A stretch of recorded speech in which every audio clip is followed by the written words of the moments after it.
All right.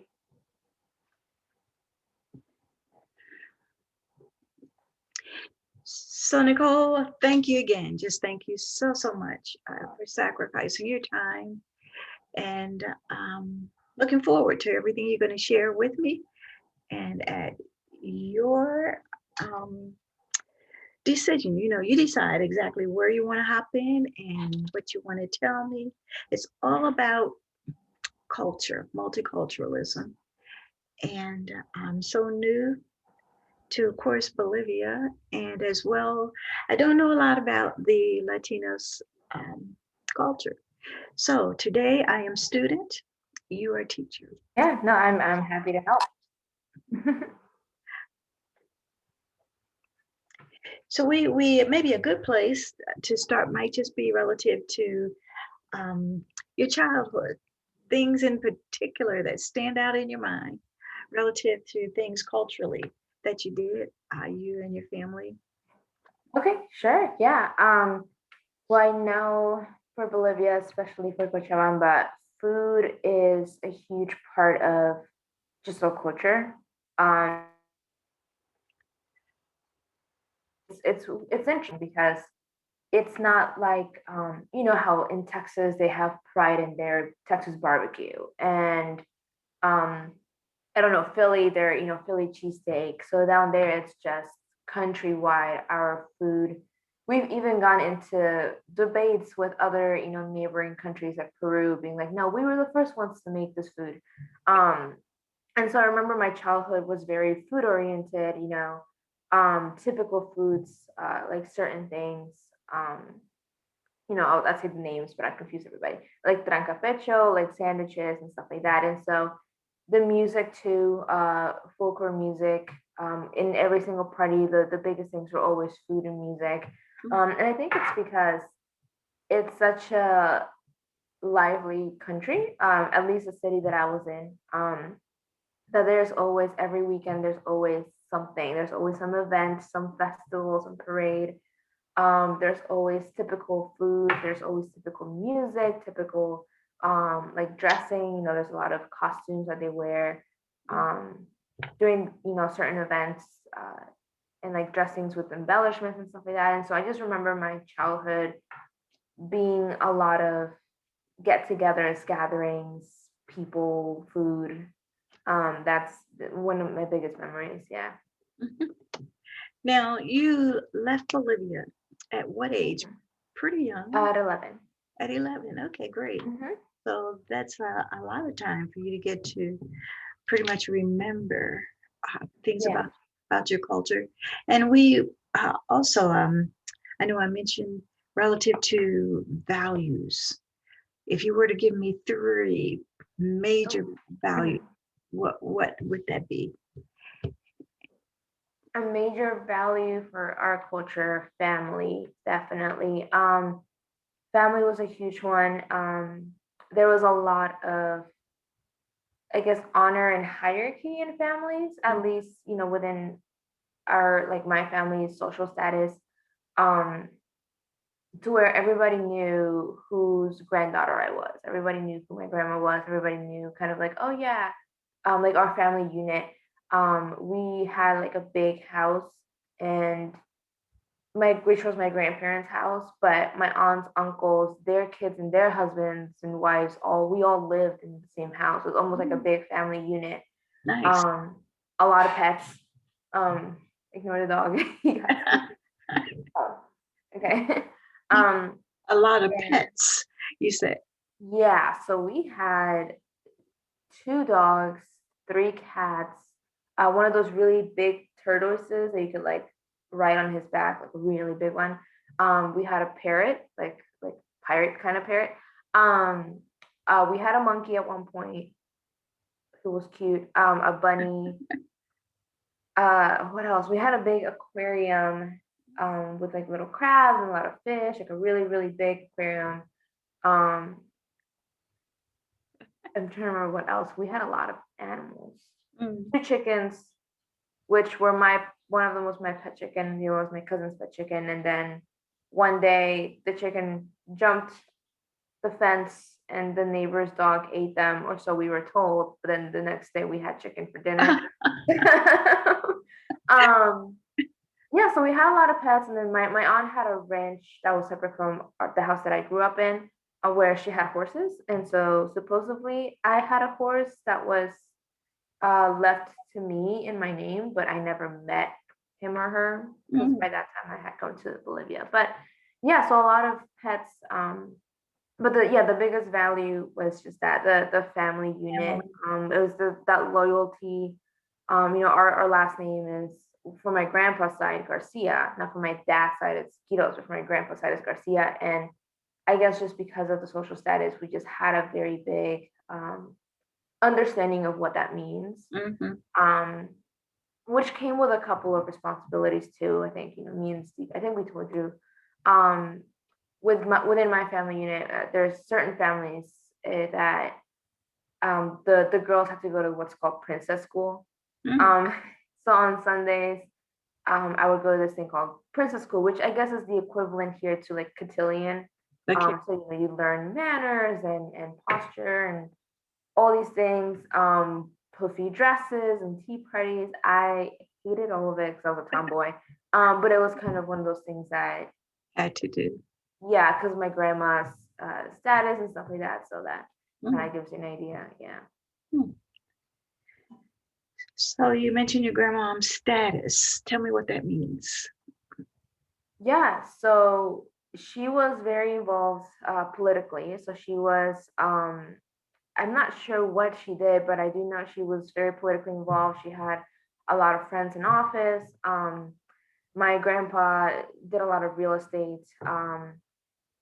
So they were, they had done a lot, which is funny because it used to be kind of a capitalist country for a small period of time while because my grandma and her party were very, capitalist, free enterprise,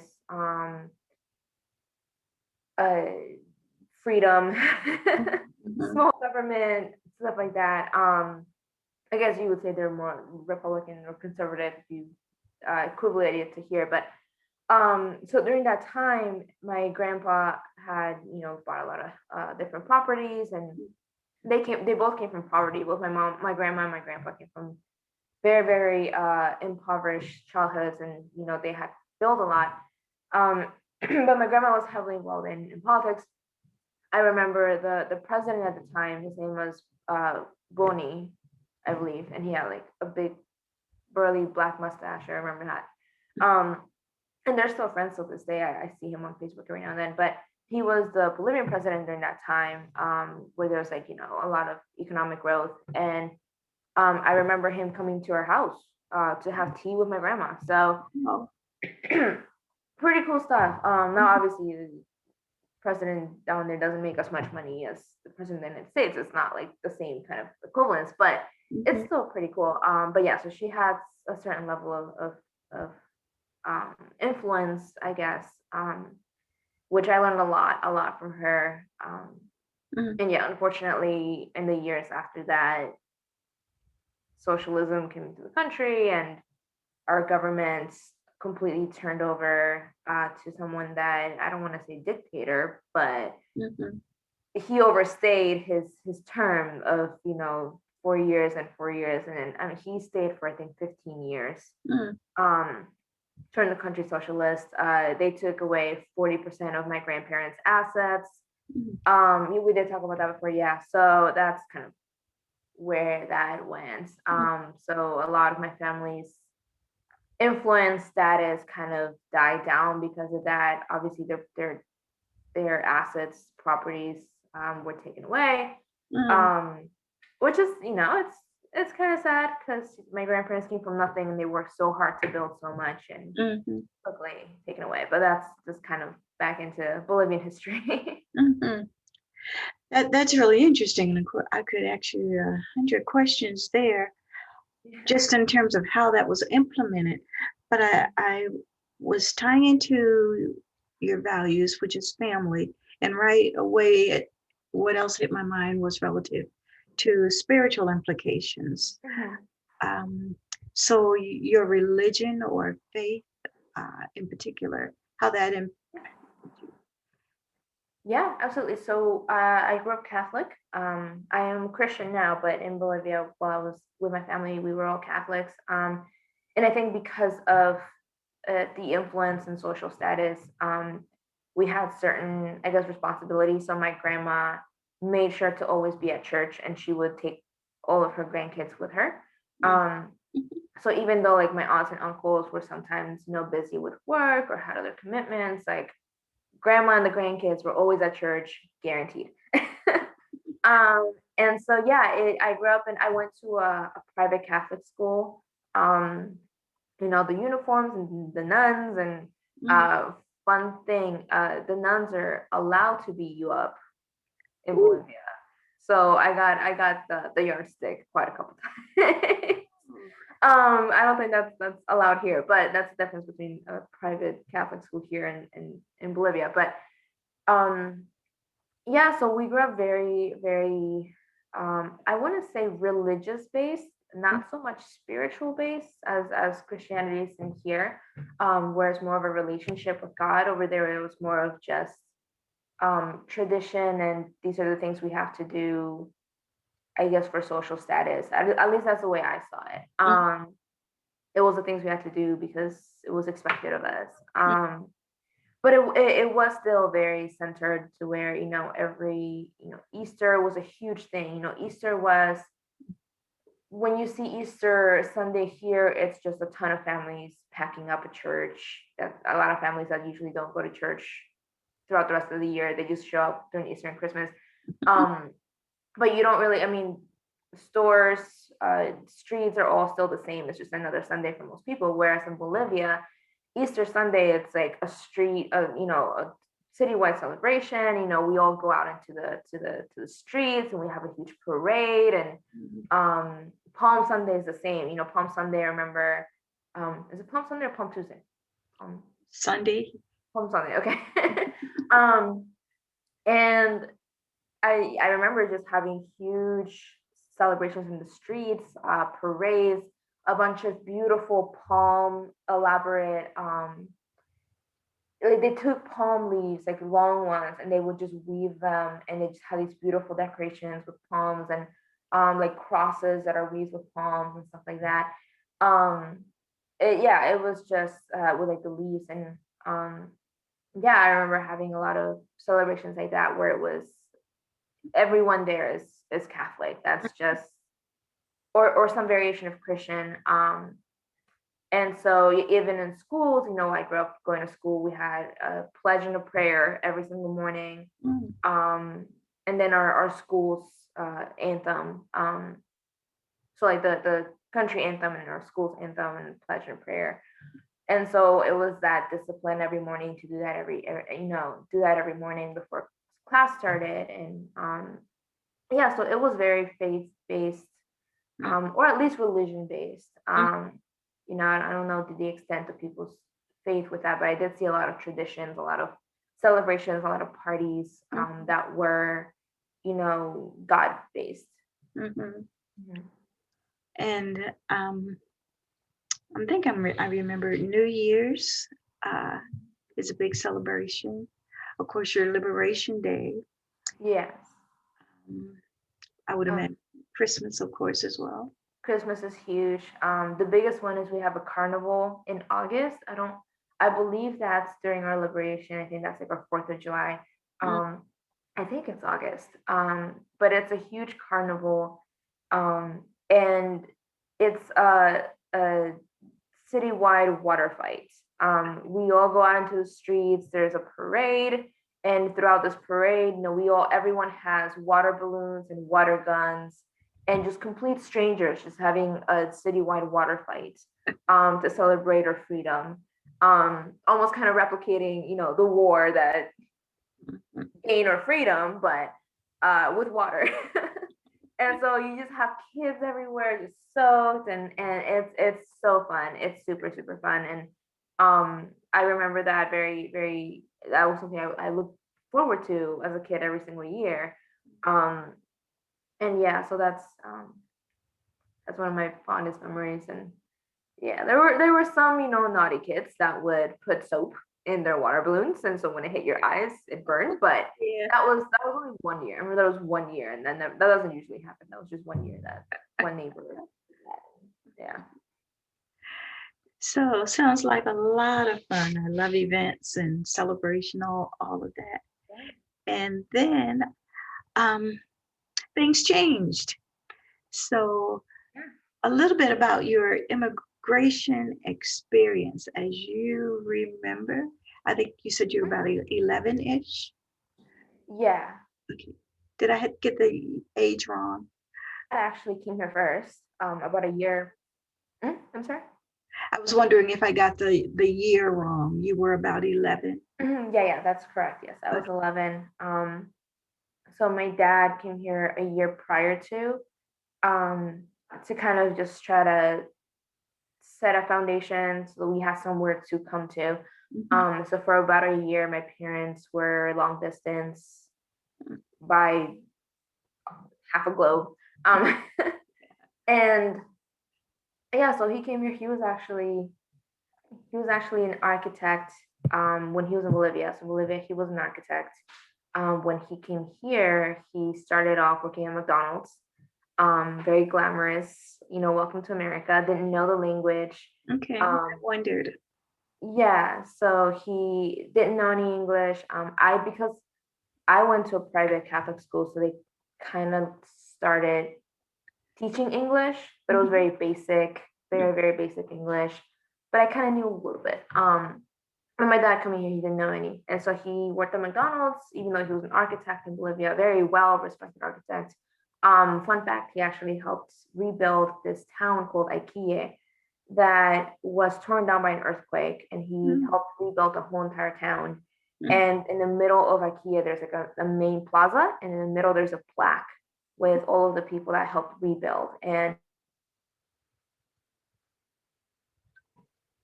But yeah, so coming here, he lived in like a basement apartment, worked in McDonald's. He did a few other odds and ends jobs, construction, stuff like that, and all very respectable. Especially as an immigrant, kind of getting your foot in. And then about a year later, he was still working at McDonald's, I remember, but he had managed to have a nicer basement apartment. Well, no, I think when he first came here, I remember the story that they told me. He came here with my aunt and my uncle. Okay. And they got a studio apartment, the three of them, and all three grown adults living in a studio apartment with no furniture. They basically slept on sleeping bags on the floor. Because again, coming to this country with no belongings, no nothing. And so I remember they did odds and ends jobs like cleaning, construction.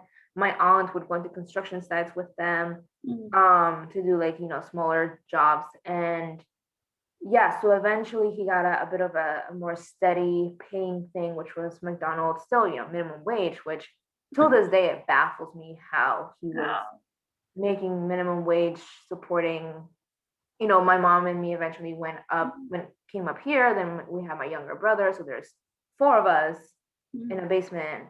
And I still don't understand how the math adds up, because now me living by myself with a good paying job, paycheck to paycheck. I mean, of course there's inflation and stuff, but still. But yeah, so that was the beginning of it. About a year later, me and my mom flew in, and we were reunited with my dad. And I remember my room was the closet. So it was a 1-bedroom basement, and there was a open, kind of like a walk-in closet, but it was just big enough for a twin size bed.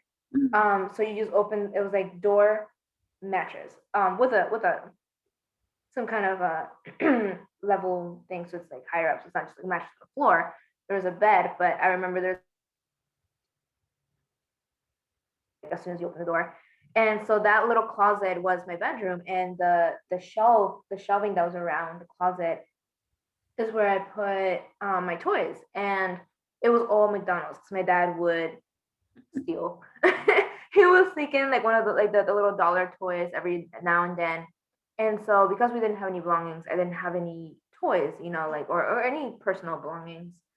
with me, other than, you know, a suitcase full of clothes, which is all we brought. Um, and so I remember just all of my little McDonald's toys like lined up around, and I collected them.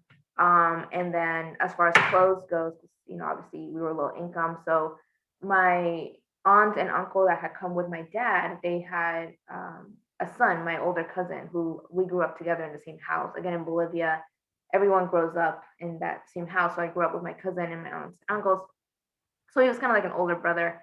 So he came with me that year because my aunt, my uncle, and my dad came the year before. So then the year later, he came with us, and my clothes were all of his hand-me-down. So I wore a lot of boy clothes, because whatever he would grow out of, he would hand down to me, so that we didn't have to buy clothes because we didn't have the budget for that. So that was pretty much the starting point of me coming in. And then obviously slowly but surely, my dad learned English, got his bachelor's here, got a better job. You know, we moved up to a nicer house, but that came, you know, with plenty of time in between. So yeah. So you said he got his bachelor's Mhm. here. Yeah. And what field? So I think like project management. Okay. I'm not sure. I know it's not architecture because his architecture career there didn't transfer here, so I they see. didn't honor it. So he I see. wasn't seen as an architect here. Mhm. And so I think it's some kind of project management bachelor's. He has a master's now.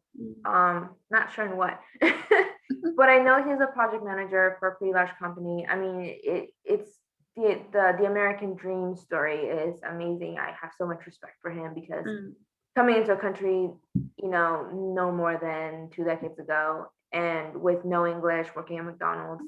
Now he's a project manager for a pretty big company in Florida, for you know, construction, building, stuff like that. But he's not on the field. He's in an office now, and I've seen videos of his office because, you know, he's obviously very proud.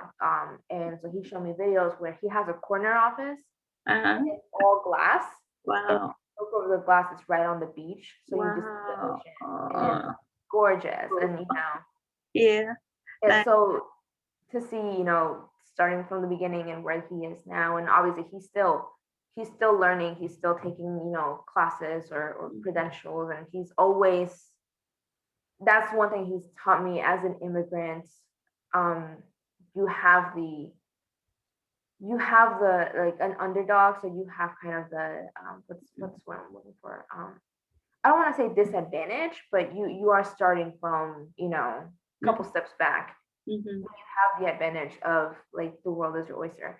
And so yeah, he's always looking for what's the next thing, what's the next business, what's the next venture, how can I grow myself. He's always learning something, and just kind of that work ethic has never stopped till this day. He's always doing something. Now, Up. with him, an awesome story. Yeah, just I want to go to Florida. I want to be in his office, you know, in the office. But Yeah. I'm thinking about your mom now. So tell me a little bit, Yeah. because you and your brother, a cousin, all of you came a year later, Spanish speaking. So that entire assimilation, acculturation process, from her perspective, how were things? Yeah, so it was the same. My mom was a huge team player, in a sense of, you know, she just followed my dad's lead. And in Bolivia, she was head of immigration, ironically enough. She was the head of immigration in Bolivia, got her bachelor's in business administration. You know, they're both, you know, hardworking people. I remember my mom used to take me to work sometimes, because she had me while she was in college. And so I remember when I was a toddler, maybe 5 years old, she used to take me to class with her. I guess she had talked to her professors, and I would go to class with her, and I would walk through the campus, and her friends would say hi to me. And I remember her college campus was beautiful. There's a lot of trees and stuff. And I would just sit in the back of the class, coloring, being quiet. I was very shy and quiet anyway, so it worked. minding my business while she was up front in class. And then I remember when she went to work she was general manager at a bank at one point, and she would take me there. And um, I remember, yeah, just seeing her always in like a skirt, heels, a blazer jacket. Every morning we would take Cochabamba is very big on public transportation, so there not a lot of people drive cars. If you do, find parking. It's not as busy and bustle hustle as New York City, but it's nowhere near New York City. But it's the same thing where people would rather just do public transportation. So I remember my mom, in heels and in a blazer, and me on hand at the bus, on her way to work. And I would just sit there and color or do something while she was at work. And then she was head of immigration, which I couldn't go to that one. But I knew that's what she did. But then, coming here, obviously there's that change of status, which to my mom was a bit more of a culture shock. My dad grew up in poverty. My dad would tell me stories that sometimes he would go to school barefoot. He didn't have or his shoes would have holes in them. And so my dad grew up in a more impoverished childhood. Whereas my mom, because my grandparents had already started to build when my mom was around, teenage years and stuff, they were lower middle class, then upper middle class. Because again, my grandparents were poor as well. But then by the time my mom was in her 20s, my grandparents were pretty well off. And so it was a completely different culture shock. My mom having certain, not spoils, but certain things that she's used to. My dad had built himself with his career in architecture. He had, a really nice apartment, his bachelor pad before, my parents met. Because I remember them telling me all these stories. And also, my dad is technically my stepdad. He came into our lives when I was around 5. So I remember seeing, his apartment and stuff like that. But he's adopted me, so I call my dad. He's raised me, so I don't see a difference. But anyways, yeah. So there was a huge culture shock. My dad, even though he had a nice apartment, he was doing he was doing well. He had nice clothes, a cologne, collection, stuff like that through his architecture job. He had grown in poverty, so he was used to it. So I guess him coming to this country kind of, I'm sure it was still a culture shock, maybe not as much, but for my mom, I remember her talking about how it was such a bigger change for her, just coming from, a nicer, parents' house and stuff like that. So the language was huge for her because she stayed at home taking care of us. So she wasn't able to learn as quickly as my dad was, because my dad was working. But she did do some jobs here and there. I remember her doing some inventory job where she would go to like Walmart, Kohl's, like all these stores at like 2-3 in the morning with this inventory company, and all they did was scan every item in the store. So odds and ends jobs like that I remember her doing, but it had to be during hours that she didn't have to take care of us, because my younger brother's autistic, and so she basically became our caretaker full time. And so she would take care of us during the day and then go to work at 2-3 in the morning. Wow. I don't know how she did it, but she did it. Wow. Yeah. Man, I told you we could talk a week, but so now culturally, in terms of, and I'm hearing you, she worked, your dad worked, and I'm not sure exactly the year time frame that's in. So it was, by your culture, it's really encouraged for the women to be employed as well. Yes and no. I think my grandma's generation was still stay-at-home moms. Most women didn't get a college education. Most the respect level was, to kind of give you an idea, till this day, it's not there. Where it's completely okay for a husband to beat up their wife, like even in public, and everyone just kind of looks away, turns the other cheek. Um, and it's that like machismo is what we call it. It's like toxic masculinity, if anything. Um, but yeah, to where it's like I am the man and you do as I say, and so it's still like that. Thankfully, my dad growing in a very humble place and with a single mom, like he didn't have that mentality. He's till this day he has never raised his voice on my mom. I've never heard it. And so they have they're very much like the black sheep from the normal Bolivian culture. So I would say my parents don't really represent that side of the culture, which they've always been kind of like the weirdos of the family because my dad actually respects my mom. But in general in Bolivian culture, it's like that. It's where you don't, a lot of husbands don't respect their wives. They're just kind of the child givers and the maids, if you may, of the house. It changed more so in my parents' generation, where I saw a lot of my friends' parents where both mom and dad worked, mom and dad had careers. But it was still very few here and there. There's still a lot of that sexism, to where, like I said, especially like the more impoverished, I guess if you're like upper middle class, it's expected that both mom and dad have careers. Or if mom stays home, dad has like is a lawyer or doctor, similar to here. But in middle class, lower middle class, it's still normal for there to be that huge gap of respect, to where you will see a guy beating his wife, like smacking her or something in public at a restaurant or something. And it's so normal there that you just, even though it is uncomfortable, you just kind of look away. If you get the cops or something, the cops will be like, well, what did she do to angry you, And so they're still very behind in that area of evolving in civilization. So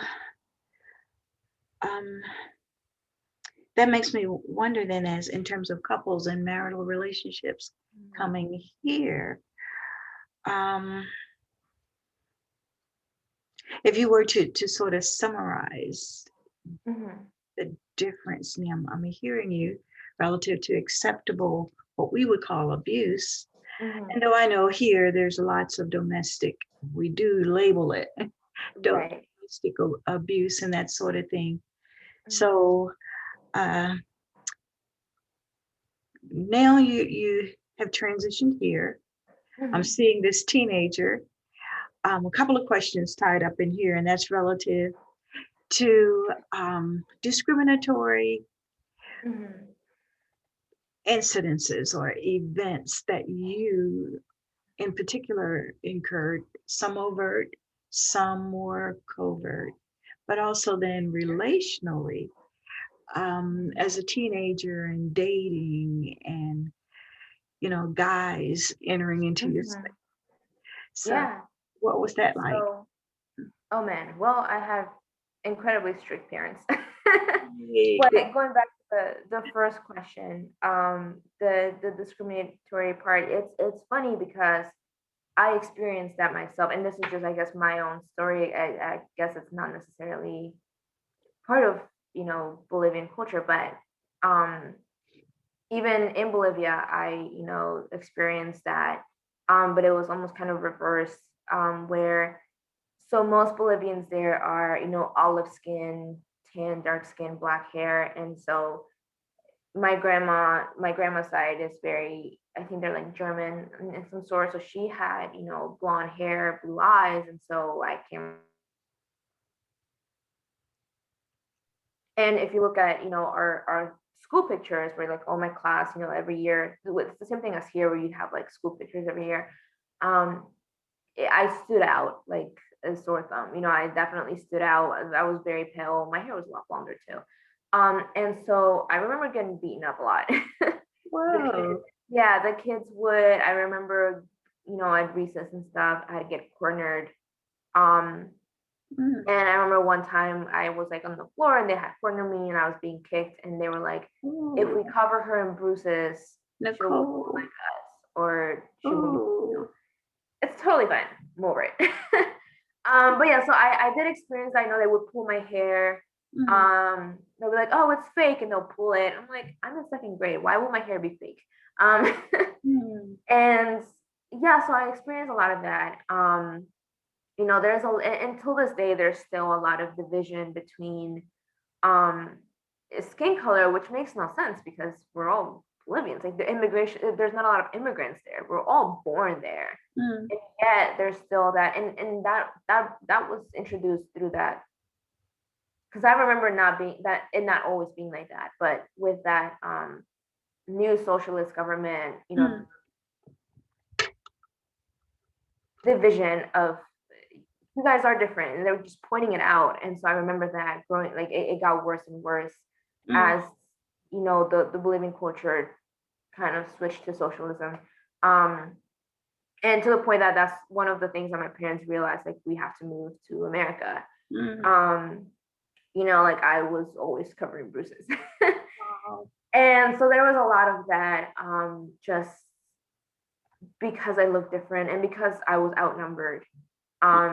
There was that more so there than here. And I guess my parents thought, oh, well, if we go to America, she will blend in. Mm, um that was not the fact. That was not the case, because I didn't know English. And so then when I came here, I got picked on a lot for not knowing English.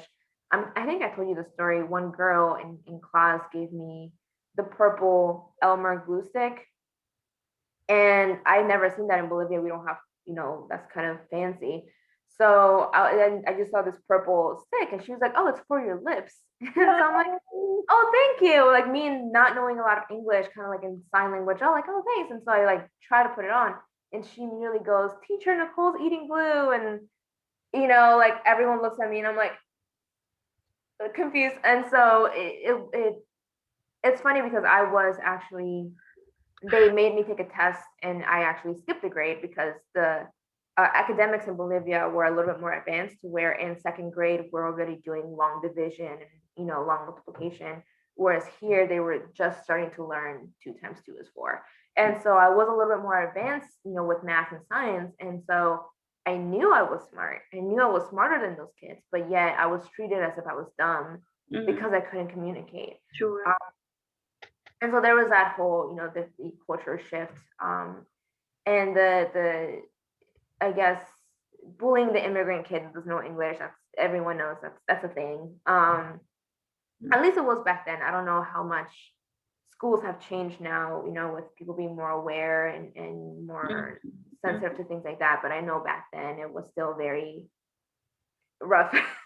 Now, is this in Florida? Um, Virginia. Virginia. Okay. Yeah, so this was in Virginia. I went to school in Annandale and Arlington. We moved every year, so I went to school in every city, like Herndon, Arlington, Annandale, Fairfax, Vienna. Like we moved a lot, just with my parents trying to find their footing. Um, but yeah, so there was that culture change. I do remember, my parents getting picked on for their English being broken. I remember having to defend them. I remember, um, Mm, even though me knowing my dad is very intelligent, I mean, well-known architect, in Bolivia, but here he was treated mm, not the best. mm, mm, But we never really used that as a woe is me. We kind of just rolled with the punches and kept going. That's the mentality that my parents have always taught me. But I do remember, them getting into some altercations and stuff like that, and being picked on. Um, my mom especially, because till this day my mom's English is very uh, limited, just because she has been a stay-at-home mom for so long.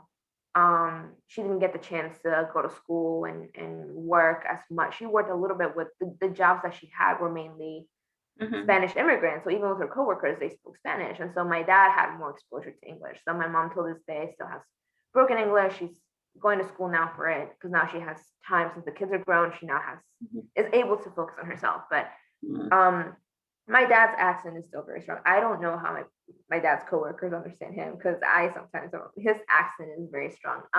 But yeah, so there's that culture shock. There was discrimination that we did deal with, and now going into what you said, dating as a teenager, I didn't. um, my dad was super strict. He always had very high expectations for me, and so very, very conservative. The point that I was not allowed to paint my nails, which is why now they're always painted. Um, I was not allowed to paint my nails. I wasn't allowed to wear makeup, even in high school. So sophomore, junior, I mean freshman, sophomore in high school. At the most, I was allowed to have, like skin toned, pale pink nail polish and clear lip gloss, like nothing too flashy, no colors. And now you see, American culture, I mean, they have a full face and fake eyelashes and all these things. And so um I was raised to where I didn't do any of that. And so and because of that too, my dad was very protective, um, with dating and stuff. So I wasn't technically allowed to date till college. Mm. Now obviously like I did, hang out with boys after school and stuff like that. And I did have a boyfriend who was my prom date, which my parents later found out that was my boyfriend. And they were okay with it at that point because I was a senior. But um, the freshman year, sophomore and junior year, like my first 3 years of high school, it was very different. And it was a little frustrating because as a teenager, you don't understand. Now I'm grateful. I'm very grateful of just how my parents separated me from the masses, but at that time I didn't understand because I was like, well, Becky's partying and she has a boyfriend and why can't I? And so um, it was different, or Rachel has red nail polish and eyeliner and I can't do that. And so yeah, it was different. But I am grateful for that now. But at the time, again, a teenager, I didn't understand why I couldn't do what everybody else was doing. But now I'm very grateful that they separated me in that sense. But now by senior year, they kind of started letting me out of my own way, and I would be able to go to parties and stuff like that. And then college,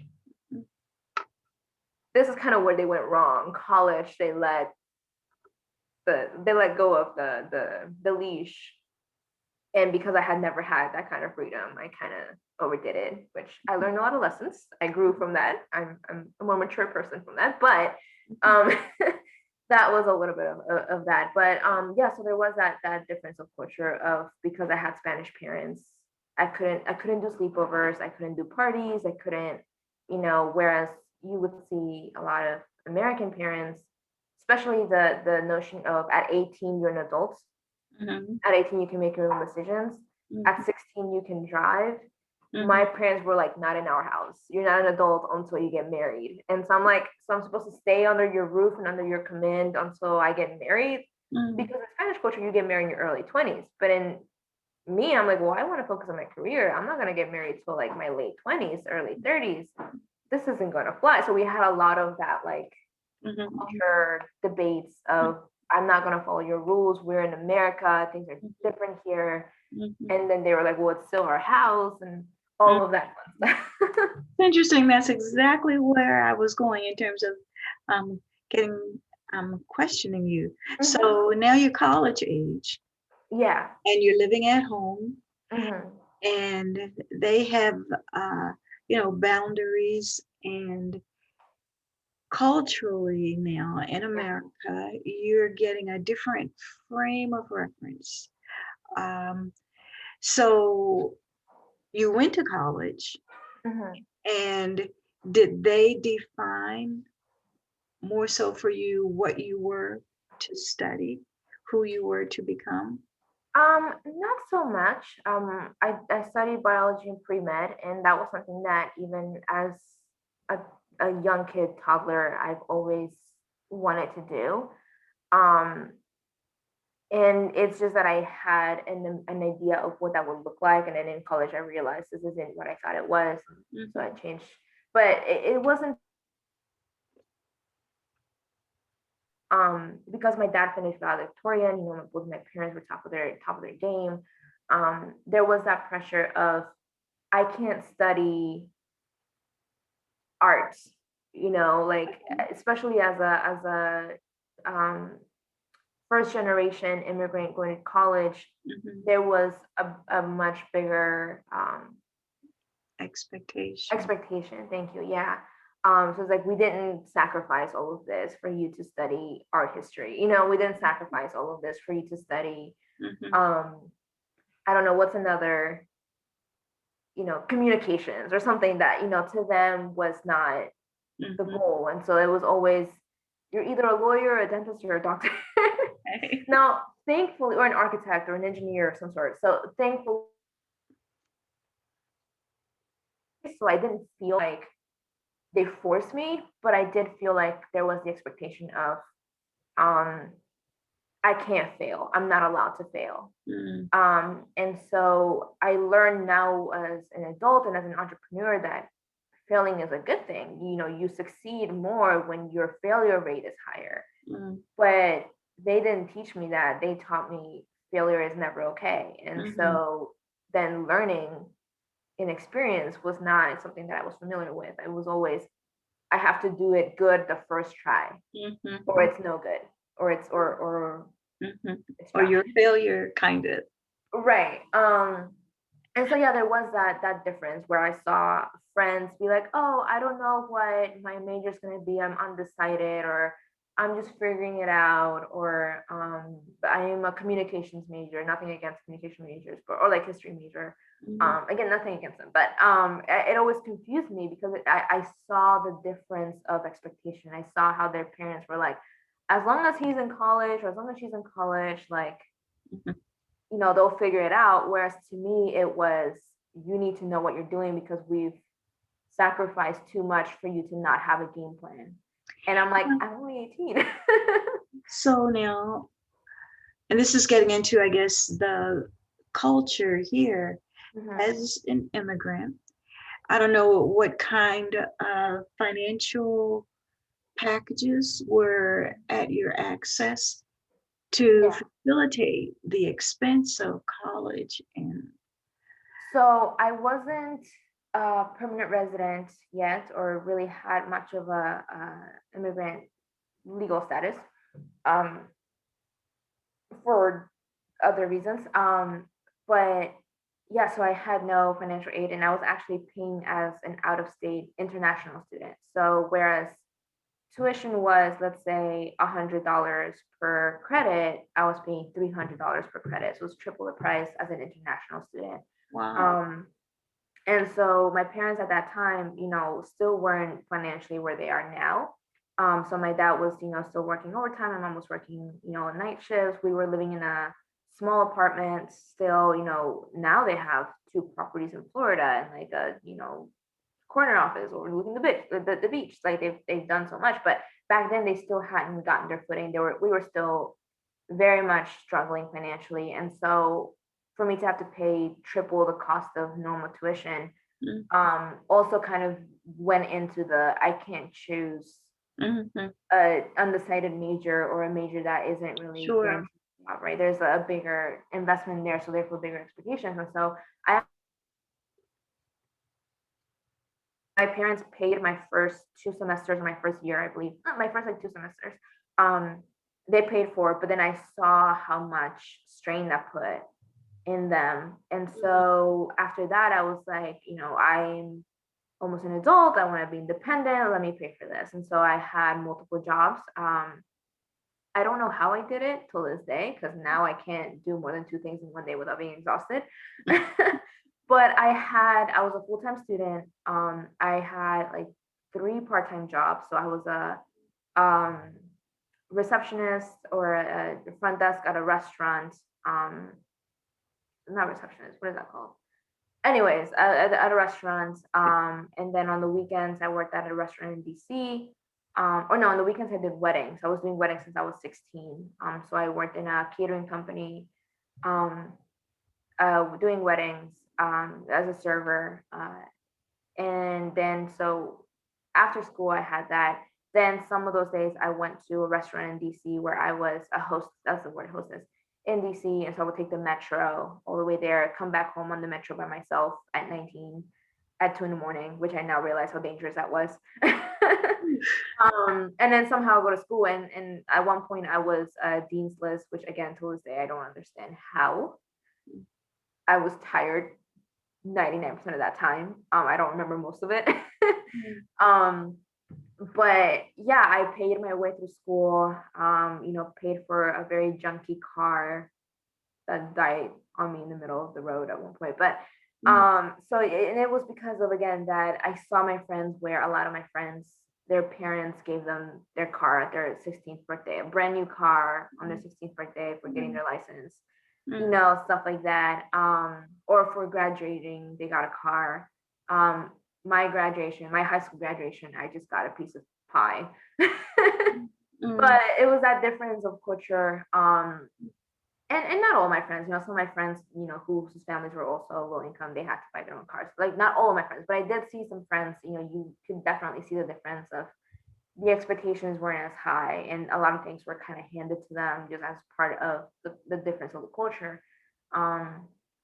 But yeah, so, and for me, I'm sure if I asked my parents, they probably would have worked hard to give me something like a car, or help me with school. But it was more so I had seen all of the work that they had put in, and I've seen how much they really couldn't afford my school. I mean, they could have, but it would have really put a bit of strain with them, and with having an autistic brother. So I kind of just put it on myself to be independent early on. But that, speaking of culture clashes, later became a culture clash on its own, because even though I was providing for myself, and I was doing all these things, and granted, I was still kind of partying because I had never had that kind of freedom. So I was kind of partying a little too much. But as I started to come into the age of 20, 21, 22, I'd say by 22, 23, I was funding my life. I had a nicer paying job. By that time, I was a supervisor for weddings, making like 24 an hour, which I realized that not a lot of my friends were making that kind of money. And I was good at managing it. Because I worked so hard, I was really good at money management, whereas my parents had just bought a new car for no reason whatsoever. And so I was just kind of like, I can take care of myself better. And I'm an adult now. And they were still under the knowledge of Bolivian culture. You're living with us until you're married. And even then, looking back, if you remember my grandparents' house, my parents were married. My aunt, her son, like, we all lived in the same house. We're still used to that. Like, we're a family unit. We stay together. We all live in the same house. But to me, I'm like, I'm an adult. All of my friends are getting their own apartments with roommates. Everyone's moving out. And to me, I thought it was embarrassing to still live with my parents. I see. And so it was that big culture. My parents were like, no, absolutely not. You're not moving out until you get married. And I was like, I don't want to go from mommy and daddy taking care of me and providing a roof over my head to then some guy taking care of me and providing a roof over my head. Like, I want to be my own independent woman, And so there was this huge fight during that time. We just didn't see eye to eye. So eventually I actually just packed my bag. Didn't leave in the best of terms, which we didn't talk for about a year. We had left after a big fight. I had just come from work. And I had told my mom multiple times, like, stop doing my laundry, stop doing my chores, let me do these things. I tried to cook for myself. I would try to do it, and she just wouldn't let me. And it was frustrating as I'm trying to learn how to do these things. I'm like, I don't know how to make rice. I want to learn. I want to learn how to do these things. And she wouldn't let me, because of that culture thing. The culture was, I'm still a kid. I'm still a kid. I'm like, I'm 22 years old. And so I came home from work one day exhausted, and still in school, still a student, and exhausted from work. And and now looking back, I feel like a brat. She had done my laundry and had neatly folded it and laid it out on my bed for me to then, put away wherever I wanted to put it away. And I exploded. I was like, I was with the notion of coming home to do my laundry. Like in my head, my plan was I get off work, I got to do my laundry. She had done it for me. I exploded because I was just like, I'm not a baby, like stop doing things for me. Also, she had shrunk one of my shirts and which I bought with my money and she shrunk it and it was the whole thing. Um, but it was again that culture shock of my grandma was still doing everyone's laundry. Mm. In Bolivia. That was her role. My grandma was cleaning the house. My grandma cooked for all of us. My grandma did everyone's laundry. Mm. There's no washing machines down there either. So the poor woman was just like hand washing a whole household, And so that's still that culture thing. And I was at that time I felt like they were stumping my growth where I was ready to be an adult, I was ready to be independent, and they wouldn't let me. And so, especially with finances too, because I was helping them as well. I was giving them a big chunk of my paycheck to help them, but then they bought a brand new car. So I'm like, financially, that doesn't make sense. And so I thought back then, you guys are holding me back from my potential that I knew I had. And so I grabbed a duffel bag. Me and my mom had a huge fight. As we're yelling at each other, I threw the stuff in a bag and left. Nowhere to go. I lived in my car for about 3 months and I hopped on friends' couches because I knew I was going to make it on my own. Like I had that determination of I'm not going to let mommy and daddy help me. I'm going to make it on my own. I'm going to figure it out. Eventually I did. Now I have, what I have. But looking back now as an adult, coming home from work exhausted and being like, oh, I gotta do laundry. Now I think, I wish my mom was here to do my laundry for me. So now it's changed where now I'm like, I miss having someone cooking for me, having someone do my laundry because juggling that with a career and with business is not fun. No one likes to do laundry. And it's funny because I hate doing laundry, but that was the reason why I got into a fight with my mom was because I wanted to do my own laundry. It's hilarious. But obviously now we're in great terms, but back then we had such a huge fight and my dad was at work. So when my dad came home from work, I was gone, didn't say goodbye. I was just, at that point I was just angry. And I think there was a lot of resentment too with the culture, the different culture, like, Becky got to do all this, I didn't get to do this. There's a lot of resentment with my parents as well, that they didn't understand that we're in America now, things are different, And I think that was a huge thing for us. Now they understand. If anything, now they're more Americanized. Moving to Florida, now they're more Americanized, but back then they were still kind of holding on to that. And till this day, my mom insists on me moving back, which now she does jokingly, but I know she's not joking. She wants me to, but I'm like, Mom, I'm 27 now. Like that ship has sailed. I'm sure they miss you, they love you, and that makes me think. This is my turn. You're growing up, and you're grown up, and just wondering, attitudinally, I guess, your feelings towards this culture versus Bolivia's. If you were to contrast the two, and you've assimilated, you are second generation, any kind of dissonance sort of thing going on with you? I think it was, I went to school here, for the most part, when I was 11. So, from 5th grade on into middle school, high school, that's a huge influential thing, especially in a public school. And so I spent 80% of my time in school with friends and clubs and sports. And so most of my time was in an American culture.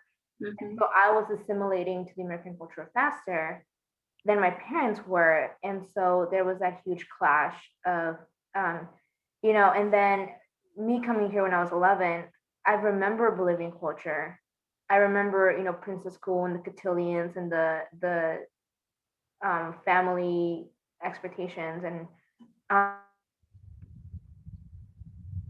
all of that stuff. But it almost felt like it was a lifetime ago. It almost felt like it was a different life. You know, it was such a huge night and day change. And so to me, I didn't associate myself with that as much as Mm-hmm. I did with the American culture, because that was predominantly my life, you know, from 11 to 20 something. Um, Whereas my parents, you know, if you look at the ratios, most of their life was Bolivian culture and just a little chunk of it was American culture. Whereas for me, a little chunk of it was Bolivian culture and most of my life was American culture. Mm-hmm. And so I look back and I remember even in high school and in middle school and stuff, I would remember things that we did in Bolivia, but they seemed so unfamiliar to me. They seemed almost like it was like a different lifetime, or like kind of looking at a movie of somebody else living it.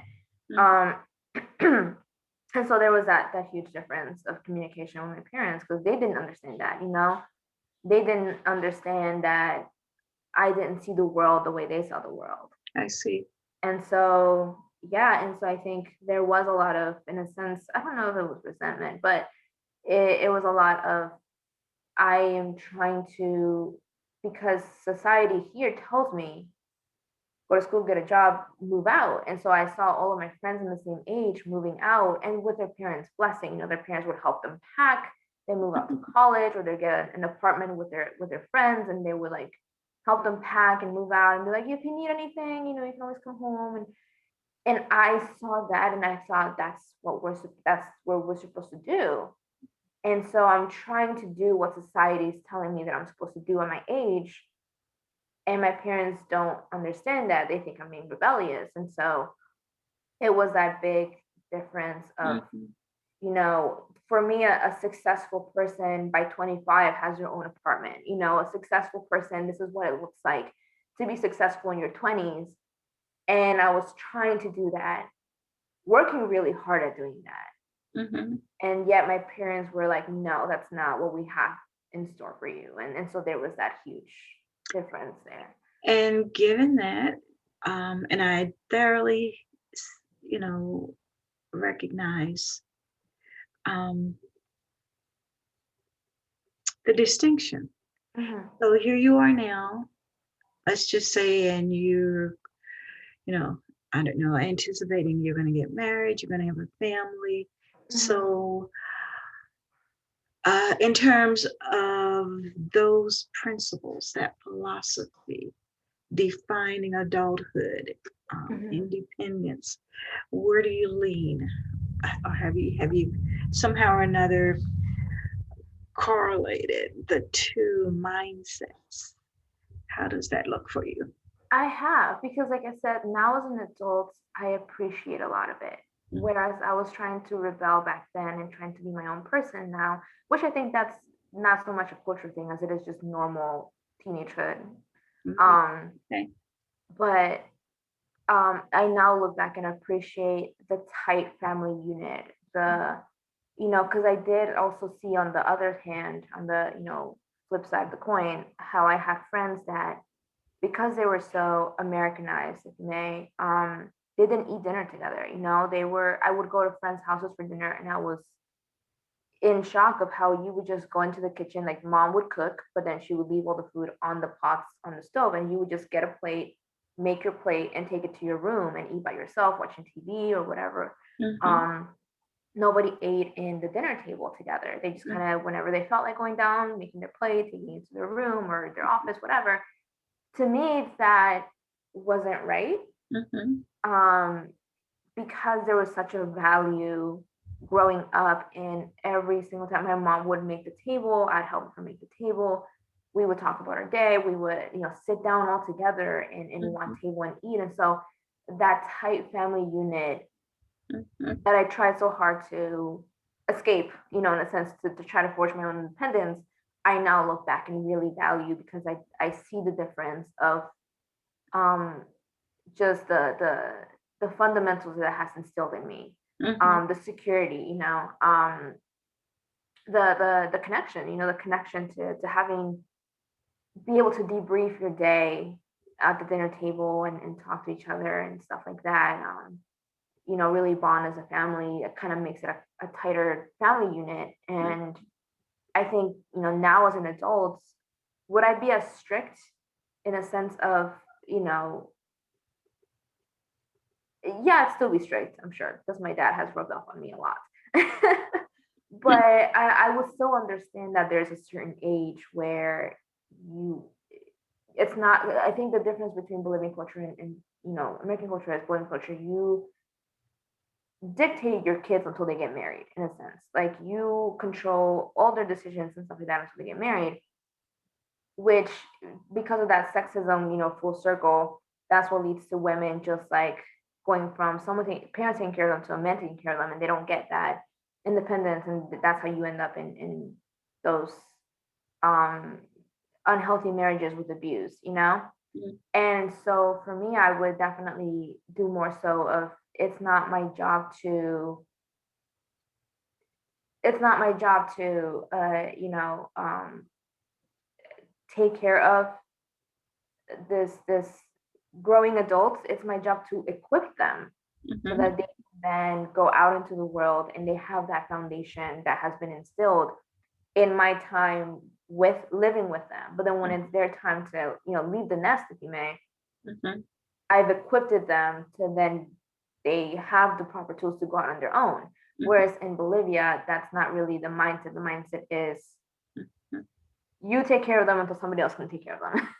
At least for the women. I'm sure with the men it's different.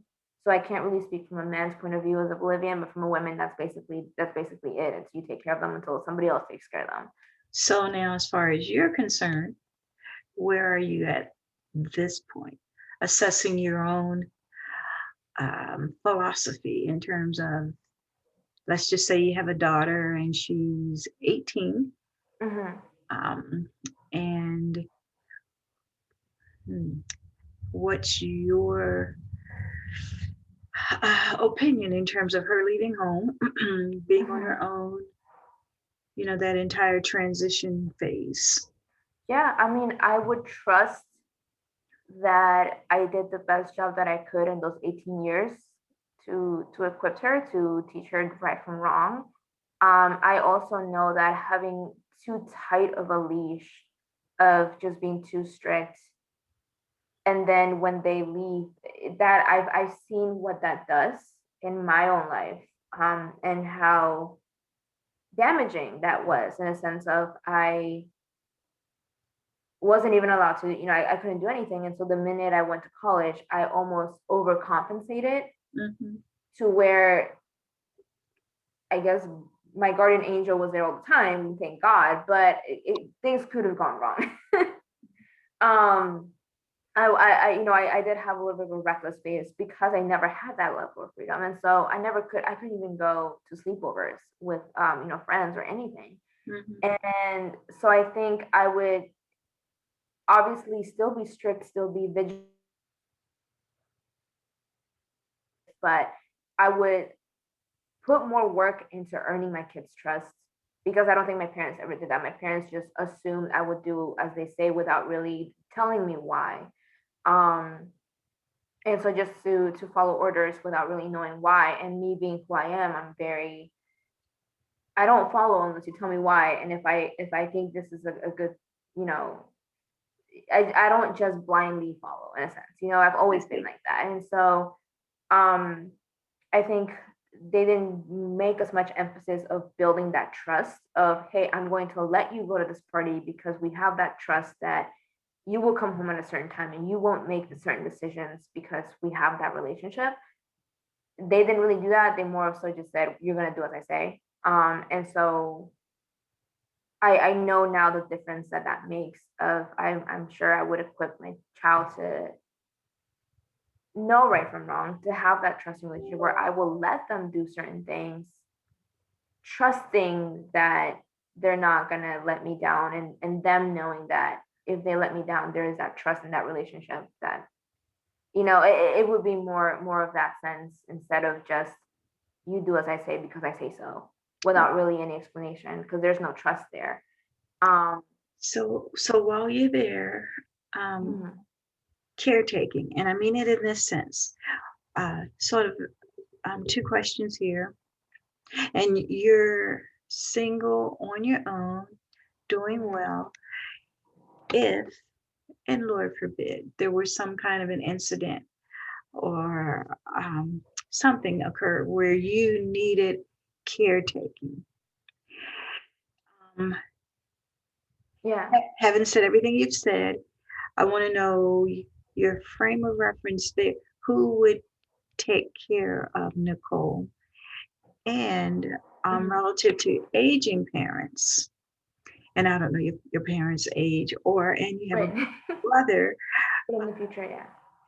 So, what is that expectation? Your expectation of being cared for, your Mhm. expectation of you caring for them, or your responsibility in terms of caring maybe for your brother.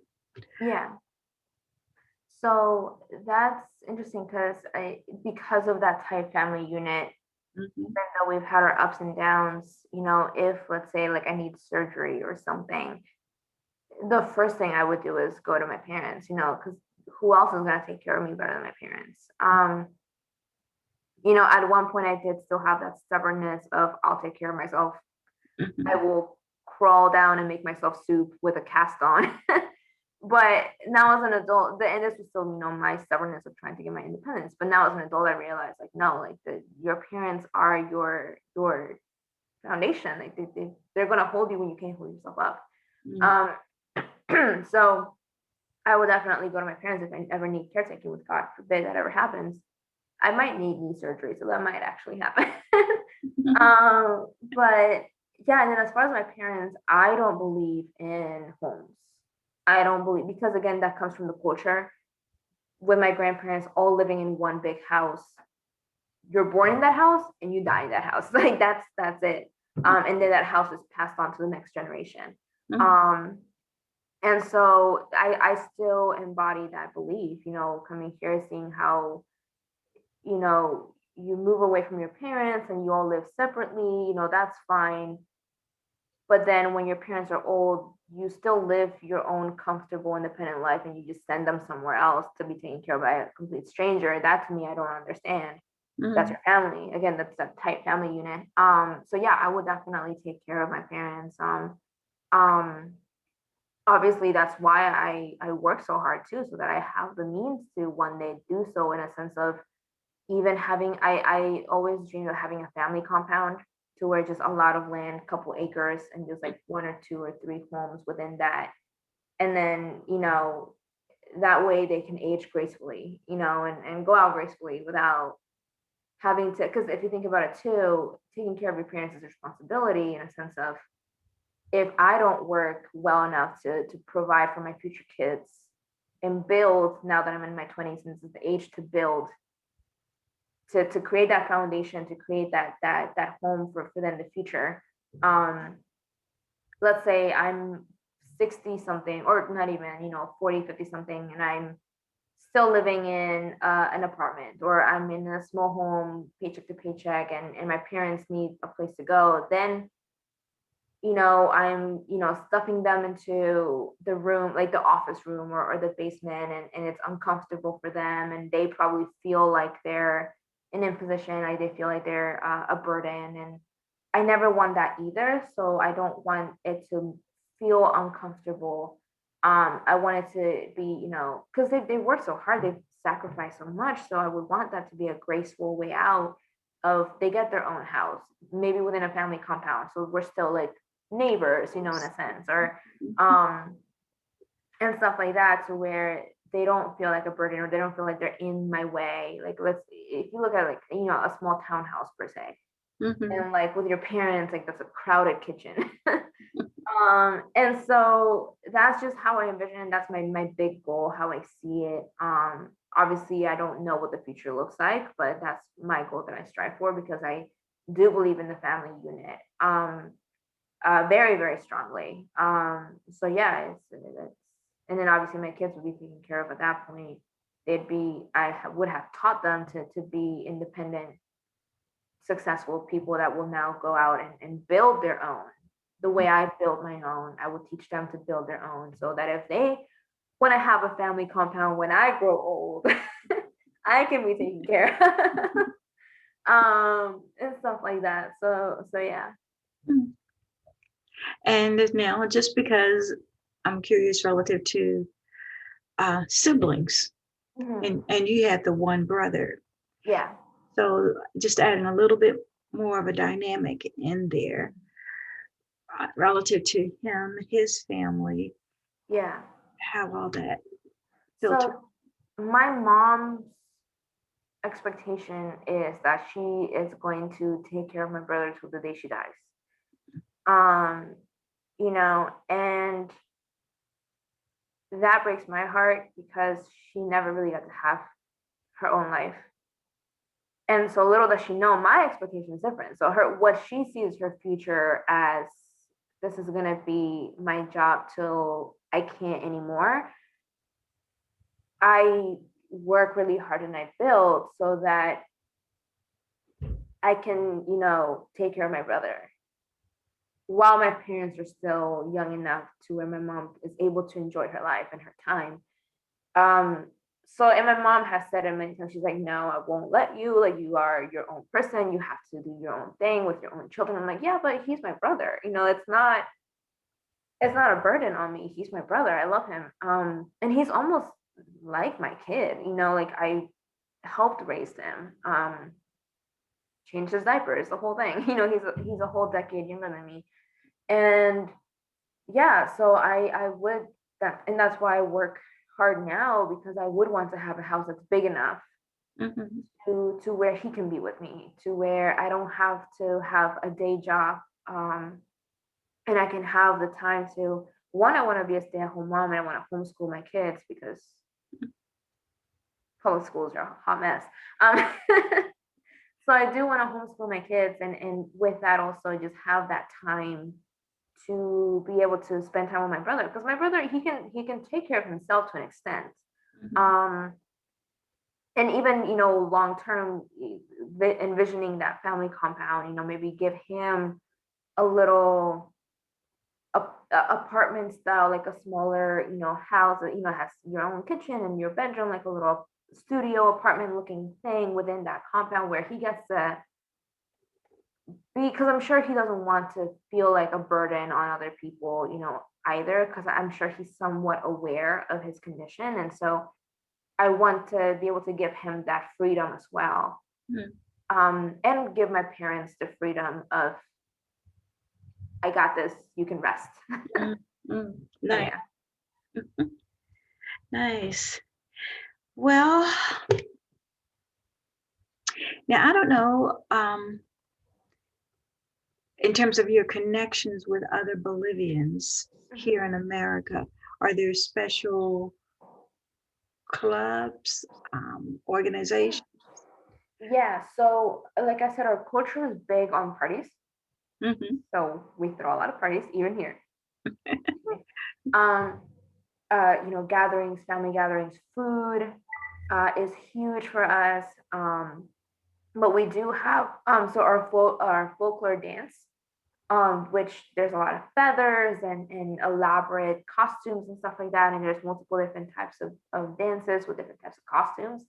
And we do have groups here that practice, and we have our own parades here. So when there's huge parades in Bolivia, here we have where we will, let's say, rent out like a high school track Mm-hmm. or something, and we'll have our own festivals, parades here within our own little tight knit. There's a lot of Bolivians in Virginia and the DMV area.